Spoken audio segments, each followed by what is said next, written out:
In 1979, Kramer versus Kramer hit like a bombshell. A legal drama about a couple's divorce, the emotional wreckage it leaves behind, and the tug-of-war over their son. A father navigating single parenthood, groundbreaking, a man bonding with his kid over French toast and post-tantrum dinners. Cue the tears. The performances? Chef's kiss. But rewatch it today? The acting still holds up. But the script? That wow factor?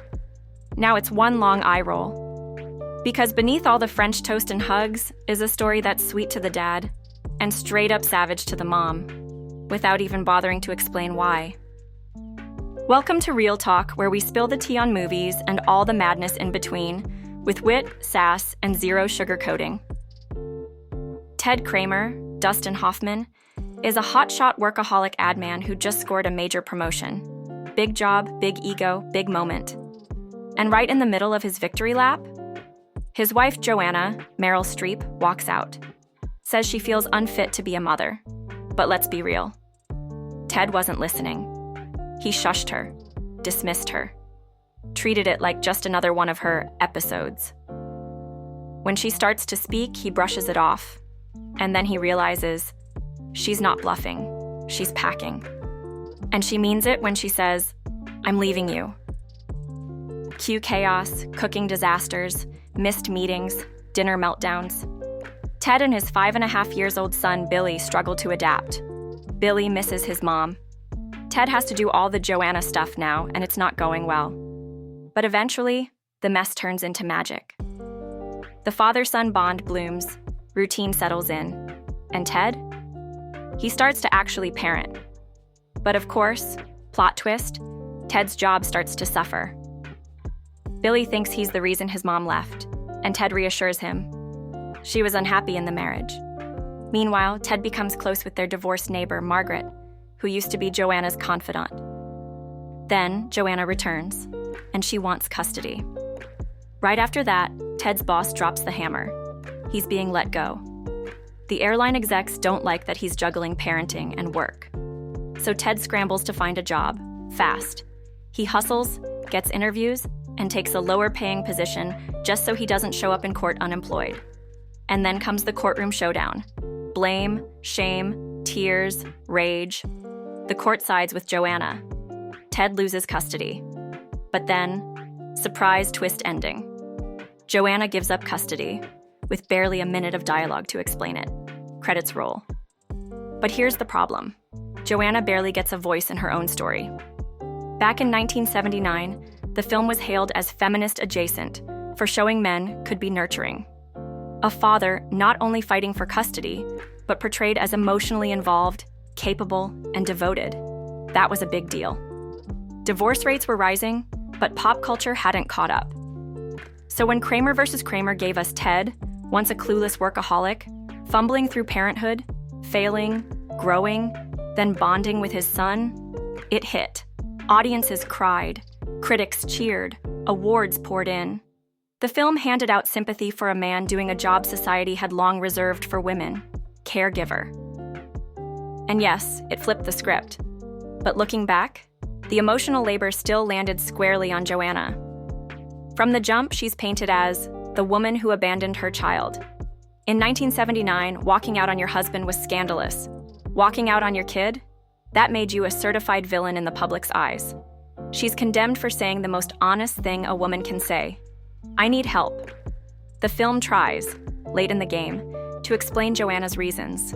She felt invisible, erased by domestic life, depressed, like she was failing as a mother and a person. And honestly, that's a valid, deeply feminist motive. But the script gives us barely enough to work with. It comes too late, in tiny fragments. The damage, already done. The audience already decided. Ted, hero. Joanna, heartless. Ted's arc gets the spotlight. His growth, his pain, his sacrifices. Joanna, she gets silence, blame, and a scarlet letter. Bad mother. Because the truth is, Joanna doesn't get narrative support. Her mental health, implied, her pain, barely shown, her motives, hand-waved. She's not a character. She's a device, a story beat, a trigger for Ted's redemption. And Meryl? She made magic out of crumbs, but let's not pretend the script ever gave her a fair shot. Let's just call it what it is: narrative manipulation. The film had to make Joanna look bad, twice, to make Ted look even better. Joanna wasn't just sidelined, she was double villainized. First, she walks out. The script paints her as selfish, cold, unstable, even though we never really get to see enough of her side. So we side with him. Then she walks back in and tries to take the child, so we double down on Team Ted. And just when you're ready to throw popcorn at her, she gives it up. No joint custody, no nuance, just one rushed minute of redemption. Cue tears, cue Best Picture Oscar. But really, Joanna's motivations are barely explored. The film doesn't give her interiority, it gives her a function. And the kicker?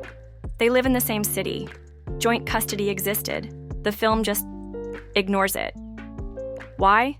Because the script is married to one narrative: Dad the hero, Mom the abandoner. To be clear, Ted isn't evil, but he is self-centered, dismissive, and emotionally unavailable. He constantly interrupts Joanna, belittles her choices. When she's trying to leave, he doesn't take it seriously. His needs come first. His reaction is practically gaslighting. He says, "Oh, you really pick your times." What did I do? Instead of sitting her down and actually listening. Everyone remembers the scene where Billy falls at the playground and Ted sprints to the hospital. Yes, it's moving. But I can't stop thinking about that Christmas party job interview. Ted, sitting outside an office full of champagne, laughter, holiday cheer, waiting to find out if two executives will throw him a lifeline before his custody hearing. The tension, the irony, the man's in a do-or-die moment, surrounded by jingling bells and happy co-workers sipping eggnog.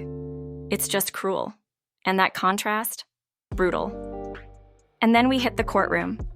Joanna's testimony is one of the only times the script lets her voice break through. And it's quietly devastating. She explains why she left. I was becoming more and more unhappy and troubled. And when I turned to Ted, he wasn't there for me. Because of his attitude, I had no self-esteem. I was incapable of functioning at home. Her lawyer asks, "Did you ever express to your husband that you wanted to return to work?"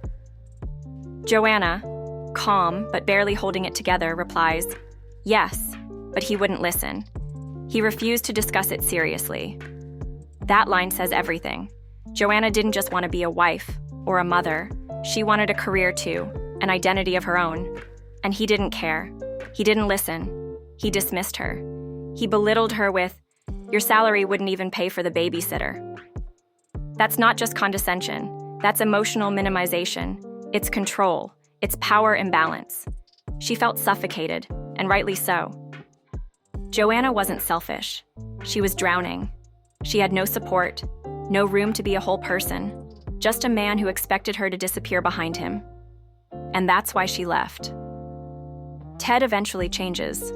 Margaret, the neighbor and Joanna's old confidant, even testifies that he's become more thoughtful, that he's grown. And in a quiet moment, when Ted's lawyer tries to tear Joanna down, calls her a failure, Ted finally listens, finally sees her, and he says, "No, you're not." It's powerful. A crack in his armor, a moment of truth, but the film doesn't linger. It moves on, quickly. The courtroom, and by extension, 1979 audiences, still leaned into Ted's visible struggle over Joanna's invisible one. Now here's where things get dark. In a 2018 interview, Meryl Streep revealed that Dustin Hoffman slapped her, hard, without warning while filming a scene. "It was my first film, my first take, and he just slapped me. And you can see it in the film. It was overstepping." So what we see on screen? That's real. The flinch, the redness, the stunned expression. It wasn't acting. It was a shock. A method moment, praised as genius back then. But in truth, it was violation masquerading as art. And let's be clear, that slap earned him an Oscar. Meryl, meanwhile, had to fight just to humanize Joanna. She found the character in the original script unsympathetic. She called her an ogre, a princess, an ass. So she rewrote her big courtroom scene, gave Joanna a voice, gave her nuance. Without that rewrite, Joanna would have remained one-dimensional, a villain with no layers. But the damage was done. The film's emotional allegiance never truly shifted. Kramer vs. Kramer gave us a beautiful story about a man rising to the occasion. But in doing so, it sacrificed the complexity of womanhood, especially a woman struggling with identity, mental health, and societal pressure. Now imagine this plot today. A mother leaves for mental health reasons? Valid. She returns when she's ready to parent again? Still fair. But demands full custody when they live in the same city after seeing her son and ex-husband thrive together? Girl, call a mediator. So, was Kramer versus Kramer powerful?